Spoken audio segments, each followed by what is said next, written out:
Bom, vai entrar para vocês a apresentação sobre a avaliação de desempenho.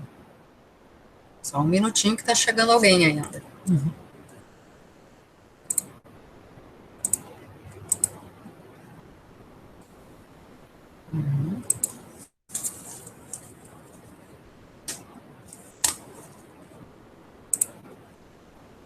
Muito bem, a colega chegou na horinha, estamos começando a apresentação.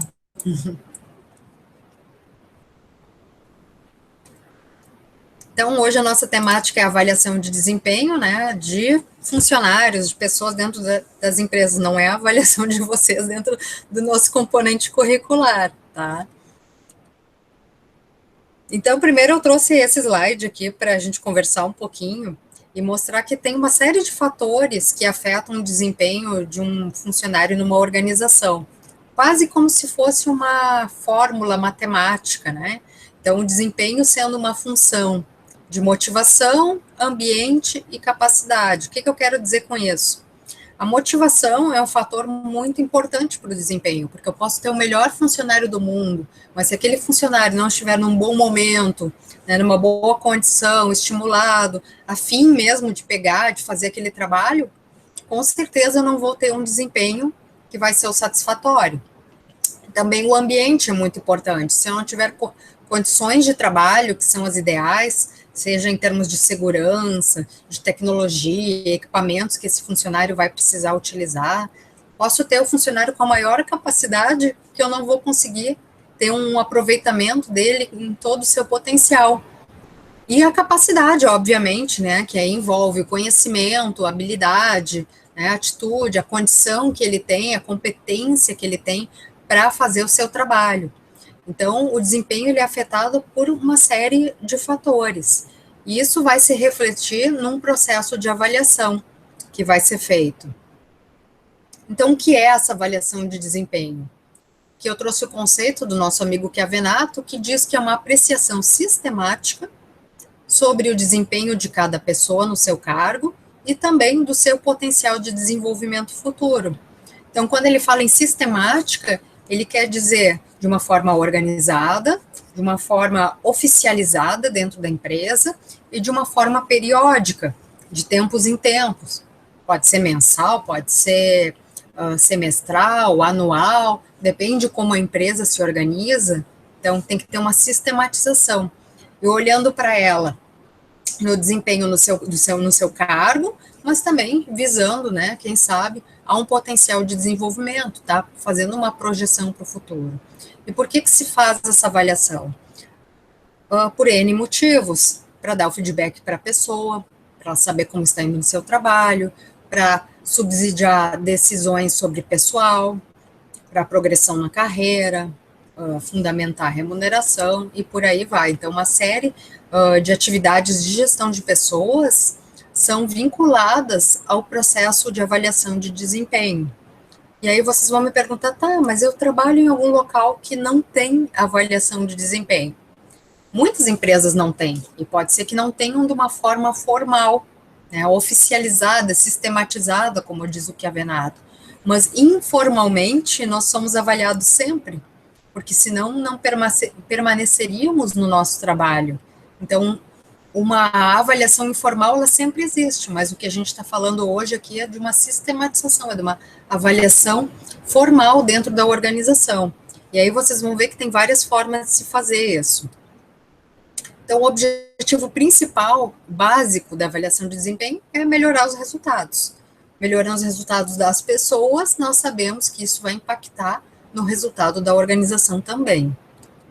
E aqui os objetivos intermediários, como se fossem assim subobjetivos ou objetivos secundários, que são aquelas questões que eu estava falando antes, né? Subsidiar treinamento, promoção, política de remuneração, dar o feedback para a pessoa, enfim, uma série de decisões que envolvem pessoal e que podem estar vinculadas a um processo de avaliação de desempenho. Quem faz essa avaliação? Quem é responsável? Claro que a organização optando por ter um processo formal de avaliação, Normalmente ela designa ao setor de recursos humanos ou gestão de pessoas a condução desse processo, o gerenciamento. Mas as pessoas que se envolvem com a avaliação de desempenho podem ser as mais diversas. Pode ser, em primeiro lugar, o gerente ou chefia. A chefia imediata, em geral, se eu perguntar aqui para vocês e vocês contarem um pouco como é que funciona a avaliação nos locais em que vocês trabalham ou trabalharam, provavelmente a maioria vai dizer, a chefia que avaliava. Então, é a forma mais comum, ter o chefe avaliando, porque, teoricamente, é quem supervisiona, quem conhece o trabalho daquele avaliado. Também a própria pessoa pode fazer uma autoavaliação. Tem empresas que utilizam essa forma. Pode ser os dois, né? Tanto o indivíduo, a pessoa, como o seu superior, o gerente. Tem processos também que usam como avaliadores a própria equipe de trabalho, os colegas, os pares, ou o próprio órgão de recursos humanos. Pode ter uma comissão de avaliação designada para tal fim. E podemos trabalhar também com a famosa avaliação 360 graus. O que é essa avaliação? Essa avaliação seria a forma mais completa de se avaliar as pessoas na organização, porque teríamos várias visões sobre um indivíduo. No slide a seguir, nós temos um exemplo. Nesse exemplo, mostramos um gerente, que é o indivíduo-chave aqui num determinado processo de avaliação. Então, ele pode se autoavaliar, o superior dele, em geral um diretor, vai avaliá-lo também, poderá avaliá-lo quanto a resultados financeiros ou operacionais, ou até mesmo a liderança desse gerente, então vai avaliar aquilo que lhe diz respeito. Os subordinados também vão avaliar o seu gerente, que é a sua chefia imediata, quanto ao seu estilo de liderança, por exemplo. Se esse gerente atender clientes, os clientes podem avaliar o atendimento desse gerente. E os pares, que são os colegas, outros colegas gerentes, e fornecedores, de repente, se esse gerente atuar junto a fornecedores, também podem avaliá-lo. Então, por que o nome é 360 graus? Porque são todas as pessoas do círculo de atuação do avaliado, todas as pessoas que rodeiam, né, que tem uma interlocução no trabalho com aquele avaliado, vão fornecer um retorno, um feedback sobre como está indo o desempenho daquela pessoa. Então, a pessoa tende a ver com melhores olhos, porque vai ter várias visões sobre o seu desempenho, e podendo incluir também uma autoavaliação.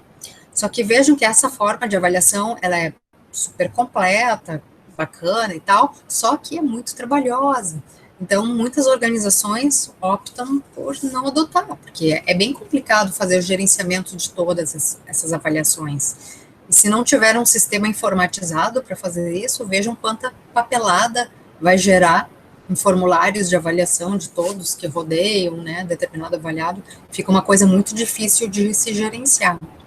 Tá? Mas seria a avaliação mais completa e que vai poder utilizar vários métodos que a gente vai ver logo adiante. Bom, agora a gente vai falar um pouquinho sobre problemas que acontecem relacionados à avaliação de desempenho. Esses problemas são chamados também de distorções perceptivas dos avaliadores. Então, uma distorção, uma avaliação que sai distorcida, né, de acordo com a percepção que o avaliador faz daquele funcionário avaliado. Vocês vão ver que os nomes dessas distorções, elas são, em geral, muito simples, com exceção da primeira, que é chamada efeito de halo, com H, ou efeito halo. Então, o que é esse efeito halo? É uma tendência de formar um conceito sobre a pessoa apenas pelas suas características mais marcantes, em detrimento de outras igualmente relevantes, passando esse julgamento a ser outorgado aos demais indicadores de desempenho. Ou seja, eu acho que um determinado funcionário, eu vejo esse funcionário como uma pessoa muito simpática. Então, o fato de ser simpático, que é uma característica muito marcante, que eu vejo essa característica de uma forma positiva, me distorce a minha avaliação em relação a outras características ou outras questões que eu estou avaliando na pessoa. E eu tendo a avaliá-lo bem, justamente porque essa característica dá um efeito em cima das outras e me distorce o julgamento. Claro que esse processo ele é muito inconsciente, né? Normalmente o avaliador ele não tem consciência que, de repente, ele está distorcendo a sua avaliação e não está sendo tão realista sobre o desempenho da pessoa. Mas, para vocês gravarem, esse efeito halo leva esse nome porque halo significa reflexo. Então, é um reflexo de uma característica em cima das outras. O outro efeito se chama tendência central. É uma tendência para avaliar as pessoas em torno da média, sem preocupação com as diferenças. Então, o avaliador ele não é nem bonzinho, nem muito exigente, né? Também ele não é, não avalia mal, então ele vai meio assim, né? Mais ou menos, também não vou avaliar tão bem, também não vou avaliar tão mal, fica mais ou menos no meio, para não se comprometer muito. Então, ele teme, né, prejudicar os fracos e de assumir as responsabilidades pelos excelentes. E aí também não é uma avaliação que não é tão realista assim, é distorcida. A outra distorção se chama erro constante. Consiste em situar os avaliados nos extremos da escala. Então, como consta aqui no slide, alguns avaliadores são indulgentes e classificam os avaliados como excelentes, outros são exigentes e tendem a situá-los abaixo da média. Então, aqui é o contrário, né? O avaliador vai avaliar sempre a pessoa muito bem ou muito mal. E eu acho que nem todo mundo é tão bem ou tão mal em tudo, né? Então, talvez porque a pessoa é muito boazinha, então avalia todo mundo bem, ou muito exigente, não consegue avaliar bem, e aí acaba também cometendo um erro na sua avaliação. Esse outro efeito que consta aqui, que se chama avaliação congelada, já tem a ver com o tempo em que é feita aquela avaliação. É uma tendência a perpetuar um conceito sobre o empregado, esquecendo-se que o desempenho mais importante é o atual, e que os fatos passados, sim, são relevantes, mas não representam o único dado a ser levado em conta, sobretudo porque o comportamento humano é mutável.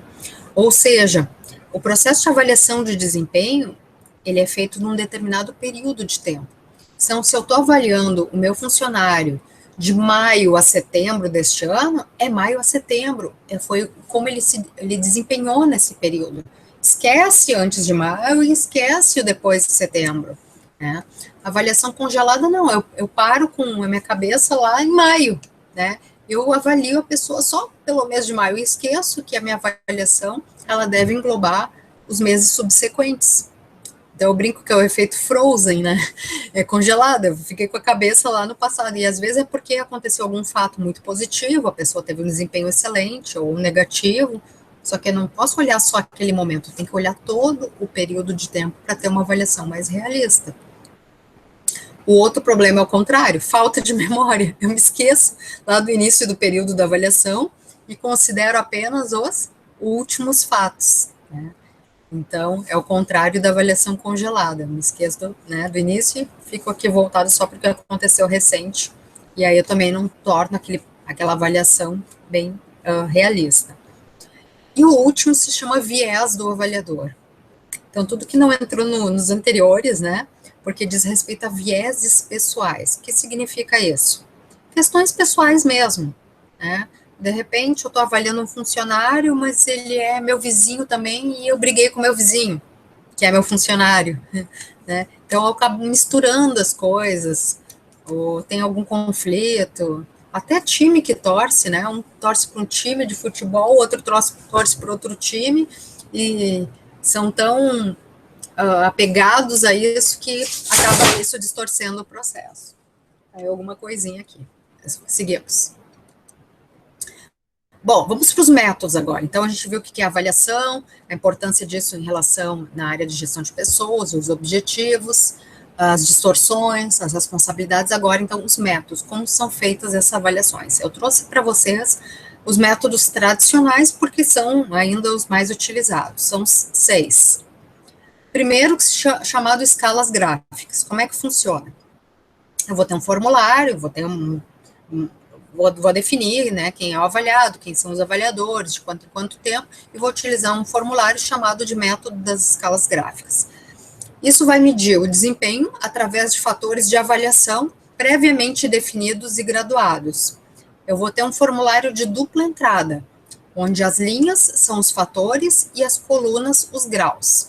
Vocês já vão ver no nosso exemplo. Cada fator vai ser descrito de uma forma simples, bem objetiva. Eu vou ter os graus estabelecidos, podendo utilizar 3, 4 ou 5 graus, dependendo de como é que eu estruturei meu formulário. Vamos para o exemplo. Está aqui. Tem, por exemplo, aqui na primeira coluna, os fatores listados, produção, qualidade, conhecimento, cooperação e assim por diante, quantos forem, e eu tenho uma escala. Nesse caso, é uma escala que vai do ótimo ao fraco, mas poderia ser uma escala que vai do sempre ao nunca. Então, é bem a parte aí de estatística mesmo. E aí eu vou assinalar qual é a avaliação que eu faço daquela pessoa em relação a cada um dos fatores. Depois, com o resultado disso, eu posso tabular, fazer gráficos, comparar com o período anterior. Então, vejam que ele é um método relativamente simples, e eu diria que é o mais utilizado por boa parte aí das empresas. O outro se chama escolha forçada, onde o desempenho é avaliado através de blocos de frases descritivas que focalizam determinados aspectos. Cada bloco é composto de 2, 4 ou mais frases. E se chama escolha forçada porque força o avaliador a escolher, dentre as frases oferecidas, aquelas que mais se aplicam ao desempenho do avaliado, ou colocando a que mais se distancia dele. Vamos ao exemplo. Então, aqui temos um formulário de avaliação de desempenho, e aí tem as orientações, né? Então, anote com um X na coluna, com o sinal mais, para indicar a frase que melhor define o desempenho do funcionário, e com sinal menos, aquela que menos define o desempenho. Não deixe nenhum bloco sem preencher 2 vezes. Então, temos blocos de frases. Cada bloco tem 4 frases. E o avaliador é forçado a marcar ali com um mais, aquela que mais representa o desempenho do avaliado, e com um menos, aquela que menos representa. Esse método não é tão utilizado, mas é interessante a gente conhecer, porque ele é muito mais trabalhoso para se elaborar, porque tem que ser muito bem pensadas as frases, então é algo um pouquinho mais complicado e não te dá uma tabulação tão precisa como o método anterior, em que se pode fazer gráficos, comparativos, né? Então é muito difícil, né, se utilizar esse método, mas é uma opção também. O terceiro método se chama pesquisa de campo. É um método mais qualitativo, ele requer entrevistas entre um especialista em avaliação, é chamado de staff, normalmente alguém do setor de recursos humanos, com os gestores, que são chamados as funções de linha, né, para em conjunto avaliarem o desempenho dos colaboradores.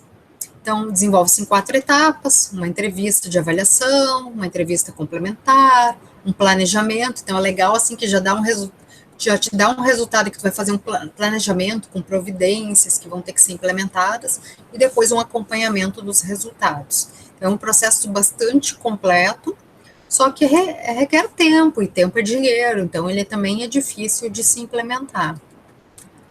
Aqui teria um exemplo, né, de um formulário utilizado num método de pesquisa de campo. Então, vejam, né, com várias perguntas para serem feitas, bastante qualitativo, descritivo. Aqui não tem muito aquela tabulação, os gráficos, né, eu tenho mais realmente depoimentos, né, dos gestores sobre os avaliados. Outro método se chama incidentes críticos. É um método simples, baseado nos extremos, que são chamados incidentes críticos. Então, esses extremos representam os desempenhos altamente positivos ou negativos. Então, a preocupação desse método não é com a situação normal de trabalho, né? O que está normal está bom, está ok, mas é aquilo com que se reflete excepcionalmente positivo, ou seja, desempenhos de destaque mesmo, ou negativos, que são os desempenhos ruins. Cada fator de avaliação é transformado, então, em incidentes críticos ou excepcionais para avaliar os pontos fortes e fracos. Temos aqui um exemplo, desformatou um pouquinho, mas acredito que dá para entender. De um lado, o formulário é simples, ele é praticamente em branco, e é uma avaliação baseada em fatos, ou seja, em incidentes, onde eu vou registrar aqui foi feito um esquema de cores, né? Um lado vermelho, as ocorrências negativas, e do lado azul, as ocorrências positivas. Isso só para fins didáticos, poderia não ter cor também. Então, aqui no lado vermelho, a data da ocorrência, uma numeração, ou poderia já colocar uma avaliação ali com uma legenda e uma descrição de qual foi o incidente crítico negativo, ou seja, o que aconteceu, né, de ruim no desempenho. No lado azul, no lado positivo. Vejam que tem a grande vantagem de ser uma avaliação baseada em fatos, em evidências, mas, por outro lado, requer uma disciplina muito grande, porque cada vez que acontecer alguma coisa excepcionalmente positiva ou negativa, o avaliador vai ter que parar e anotar, senão depois ele vai esquecer, vai passar o tempo e não lembro mais, eu não lembro quando foi. Então, ele é um método útil, mas ele é um método difícil de se implementar justamente porque requer muita autodisciplina de quem vai avaliar. Mas é uma opção também. Outro método é chamado de comparação aos pares. Consiste em comparar 2 a 2 de cada vez. E vai se anotando aquele que é considerado melhor quanto ao fator avaliado. Tá? Então, teria uma folha com cada fator e eu ir comparando 2 a 2, né, da minha equipe de trabalho. Claro que ele é um método muito comparativo, ele não vê o indivíduo na sua individualidade, na sua essência. Então, se o meu objetivo é criar um ranking, por exemplo, é útil. Tá? Então, eu pego aqui, por exemplo, um fator produtividade, e eu tenho uma equipe com 4 funcionários. E aí eu vou compará-los. Vou primeiro comparar 2 a 2. A e o B, qual é o mais produtivo? A, é o B. Entre o A e o D, é o A. Entre o C e o D, é o C, e assim por diante. E aí depois eu conto quantas vezes eu marquei para cada funcionário, e eu tenho ali um somatório. O que me mostrou aqui? A, B, C ou D, qual é o mais produtivo? O B. Porque, né, comparado com os outros, ele teve aqui a maior pontuação, enquanto o D é o menos produtivo. Só que daí eu vou ter que pegar para cada fator, eu vou avaliar e ir comparando sempre todo mundo, e depois eu posso criar um esquema de notas, pontuações, para criar o meu ranking. Ah, para que usar esse ranking? Para decisões sobre o pessoal. Pode ser promoção, desligamento, enfim, oportunidade de treinamento, aí depende qual é o meu objetivo em fazer essa avaliação de desempenho. Outro método se chama frases descritivas, né? Não exige obrigatoriedade na escolha, então ele é diferente da escolha forçada, porque a escolha forçada eu tenho que obrigatoriamente marcar, aqui não. Aqui eu só vou marcando ali aquelas frases que realmente caracterizam o desempenho, pode ter várias, né? Vai ter um mais ou um S de sim, e aquelas que demonstram o oposto, que vão ter o sinal negativo ou um N de não. Então, seria um formulário mais ou menos assim, aqui também desformatou um pouquinho, mas eu teria na coluna da esquerda as frases, e depois um espaço, poderia estar numerado isso, e ter ali um espaço para marcar se sim, no mais, ou marcar no menos, se não reflete o desempenho daquela pessoa. Então, também aqui é um método simples, mas é difícil de se trabalhar um pouco com o resultado, né, com a tabulação desse método. E aqui a gente fecha, então, essa primeira parte dos métodos de avaliação de desempenho. Vou tirar aqui a gravação para a gente conversar.